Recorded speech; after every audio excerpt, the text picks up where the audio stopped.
बिस्मिल्लाहिर्रहमानिर्रहीम। नाज़रीन मोहतरम, आज आपके सामने एक ऐसा वजीफ़ा लेकर आए हैं कि जब कोई ये वजीफ़ा कर लेता है, और ये वजीफ़ा ऐसा वजीफ़ा है यानी मुजर्रब वजीफ़ा है कि इसके करने की वजह से ऐसे लोग जो आशिक होते हैं, बार बार मक्का जाते हैं, जो बार बार मदीना जाते हैं, अगर वहाँ जाकर ये अमल एक बार कर लिया, इंशाअल्लाहुल अज़ीज़ इस वजीफ़े के सदक़े अल्लाह रब्बुल इज़्ज़त उनको बार बार हज बैतुल्लाह की सादत नसीब फरमाएगा, उम्रा की बार बार सादत नसीब फरमाएगा। वो बार बार दर रसूल के चक्कर लगाएगा, हाज़री देगा, सलाम अक़ीदत पेश करेगा।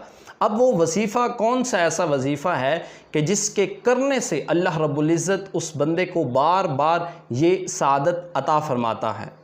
ये कुरान करीम की एक आयत है, और इस आयत को आपने अपनी शहादत की उंगली के साथ लिखना है। अब लिखना किस अंदाज से है? मार्कर, पेन, पेंसिल, कोई इस तरह की स्याही वाली चीज़ जो है उसका इस्तेमाल नहीं करना, बल्कि शहादत वाली उंगली के साथ आपने इस आयत करीमा को लिखना है। जहाँ भी आप होंगे अल्लाह रब्बुल इज़्ज़त आपको दोबारा वहाँ पर हाज़री का मौका अता फ़रमाएगा। अब ये आयत करीमा कौन सी आयत करीमा है, इसको ज़रा नोट कर लीजिए। ये आयत मुबारका पारा नंबर 20 और सूरतुल क़सस के अंदर आयत नंबर 85 नोट कर लीजिए। अल्लाह रब्बुल इज़्ज़त इरशाद फरमाता है, इन्नल्लज़ी फ़रद अलैकल क़ुरआन लराद्दुका इला मआद। ये वो आयत करीमा है, आयत नंबर 85, कि जिसके एक बार करने से अल्लाह रब्बुल इज़्ज़त आपको दोबारा उस जगह पर हाज़री नसीब फरमाएगा।